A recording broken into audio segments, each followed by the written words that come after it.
Selamat siang. Kita akan melanjutkan perkuliahan kita. Untuk hari ini topik kita adalah agama dan iptek. Jadi kita akan berdiskusi soal apakah agama dan iptek itu saling bertentangan atau tidak. Apakah agama itu selaras dengan iptek, iptek selaras dengan agama atau tidak.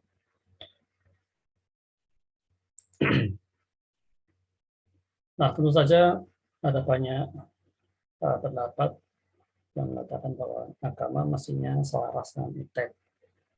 Agama mestinya bisa berjalan dengan iptek atau sebaliknya ya. Tapi ada juga yang mengatakan bahwa agama tidak mungkin bisa sejalan dengan iptek. Ada banyak hal di dalam agama yang sangat bertentangan dengan iptek atau sebaliknya. Banyak hal di dalam iptek yang bertentangan dengan kaidah-kaidah agama. Nah, saya ingat sebuah ayat di dalam kitab suci ya, di dalam Mazmur 19 ayat 2, di sana dikatakan langit menceritakan kemuliaan Allah dan cakrawala memberitakan pekerjaan tangannya. Ketika teringat ayat ini, saya juga teringat pengalaman ketika berada di luar ruangan, ketika malam, ketika gelap dan langit berbintang. Mungkin ini perlu dicoba juga, jadi kalian nanti bisa ketika malam hari pergilah keluar rumah, jadi udara yang terbuka, dan lihatlah ke atas dan coba cari bintang yang bersinar paling terang.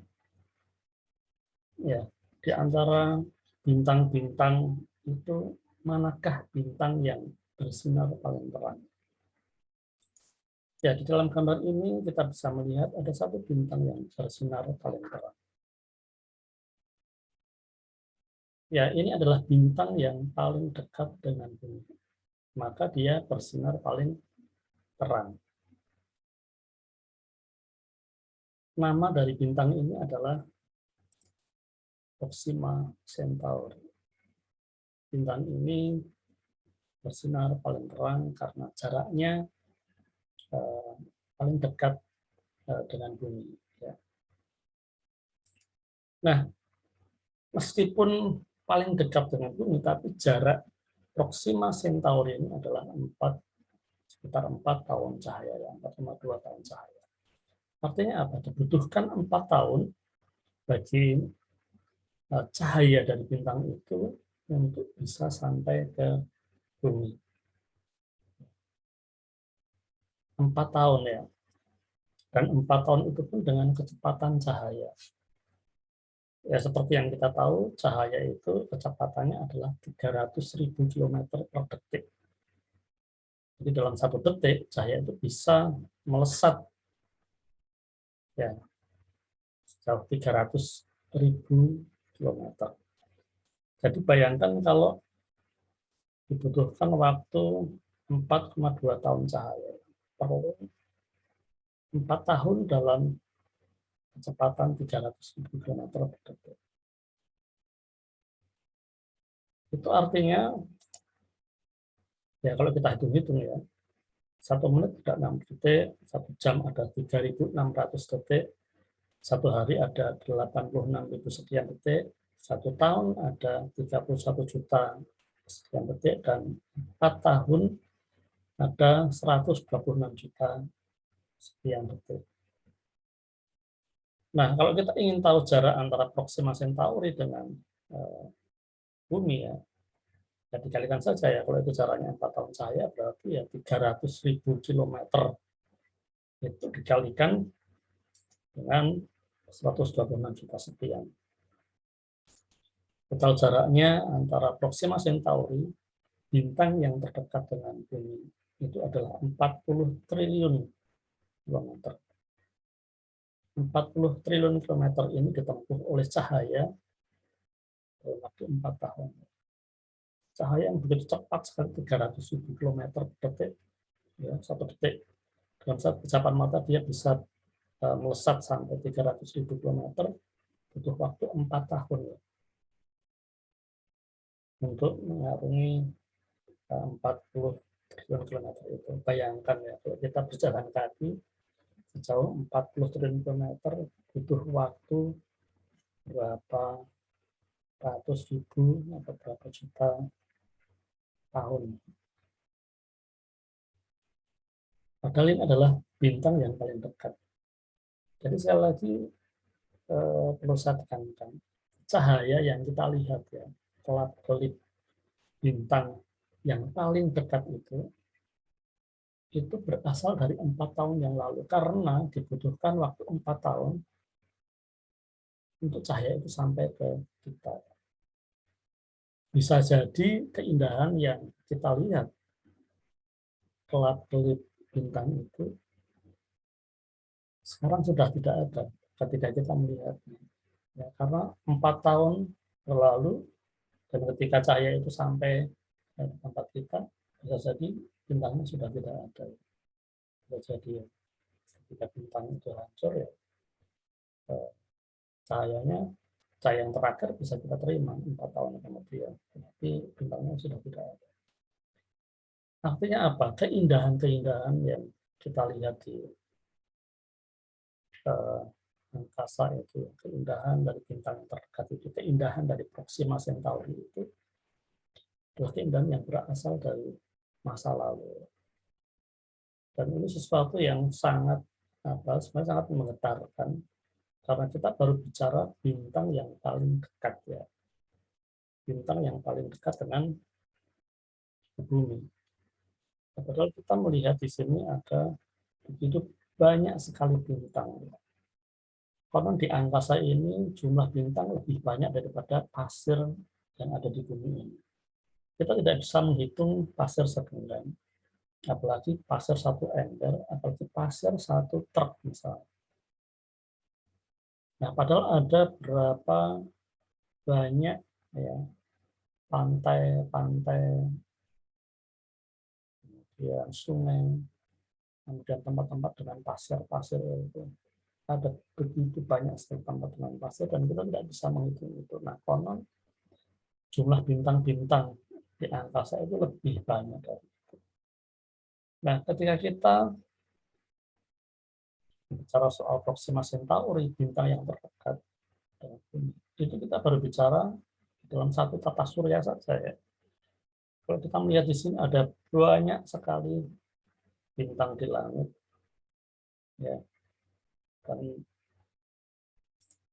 kalau kita melihatnya sebagai satu galaksi, ya galaksi kita adalah Bima Sakti. Tapi itu baru satu galaksi ya.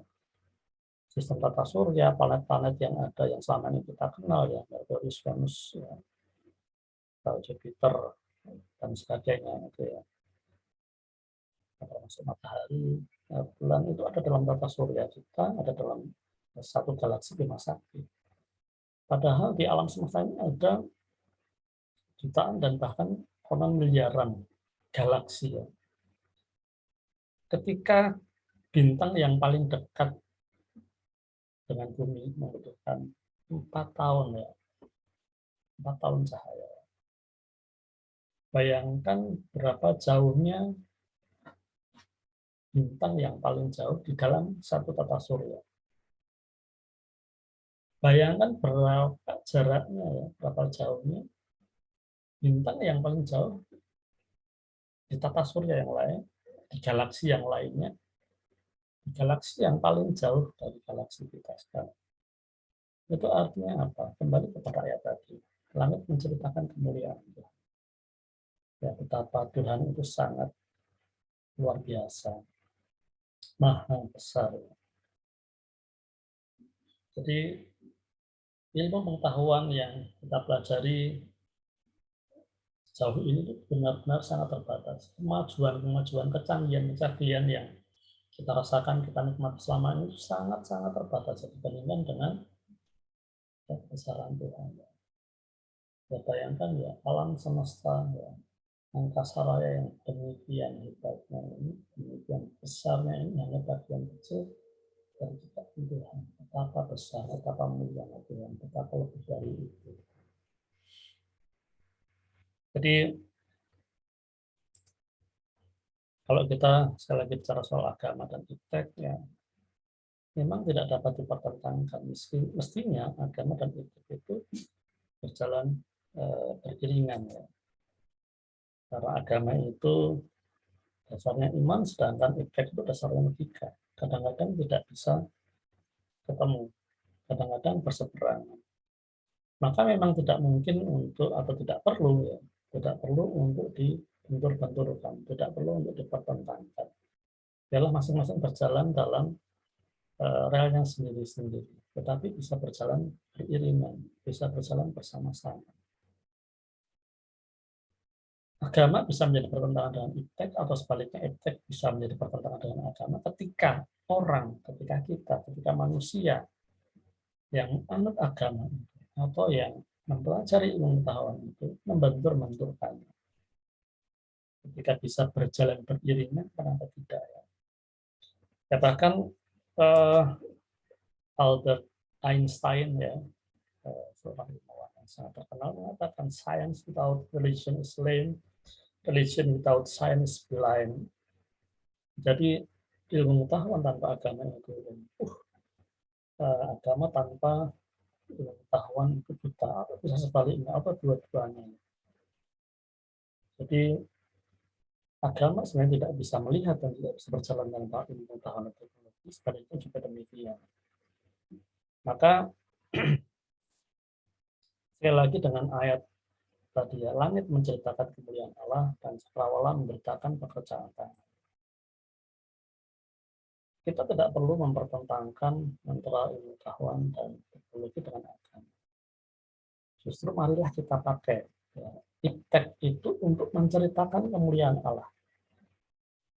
Kita bisa mengetahui ya, jarak antara Proxima Centauri dengan bumi, betapa rumitnya, betapa ya sangat megahnya, sangat luasnya angkasa raya kita, betapa sangat ya besarnya eh, galaksi kita berada, dan ada miliaran galaksi yang lain. Itu karena kita mempelajari ilmu pengetahuan dan teknologi. Ya. Kita menggunakan ilmu pengetahuan dan teknologi. Kita bisa terheran-heran, bisa terkagum-kagum karena justru ada ipteknya, ada ilmu pengetahuan, dan ada teknologi. Maka marilah kita memakai iptek itu untuk menceritakan kemuliaan Allah. Marilah kita pakai iptek itu untuk memberitakan pekerjaan tangan. Hal-hal yang selama ini menjadi kontroversi, misalnya soal cloning, ya, soal eutanasia, dan soal-soal yang lainnya. Dan misalnya atau di bidang ya, pertanian, atau rekayasa genetika, atau artificial intelligence, ya, AI. Ya. Ada banyak hal yang mungkin bisa kita pertentangkan kalau memang kita berniat mau mempertentangkan. Tapi marilah kita pakai itu semuanya untuk menceritakan kemuliaan Allah, untuk memberitakan pekerjaan. Ya, jadi ini materi kita pada hari ini. Tentu diskusi bisa diperdalam, bisa diperluas, ya dengan sumber-sumber dari buku, sumber-sumber dari internet, atau kita saling berdiskusi satu dengan yang lainnya. Tapi yang perlu saya garis bawahi adalah bahwa kita tidak perlu mempertentangkan. Memang bisa dipertentangkan, tapi kita tidak perlu mempertentangkan. Mari kita gunakan iptek dan agama kita untuk menceritakan kemuliaan Tuhan, untuk menceritakan pekerjaan tangan. Sekian dan terima kasih, tetap sehat dan tetap semangat. Tuhan memberkati.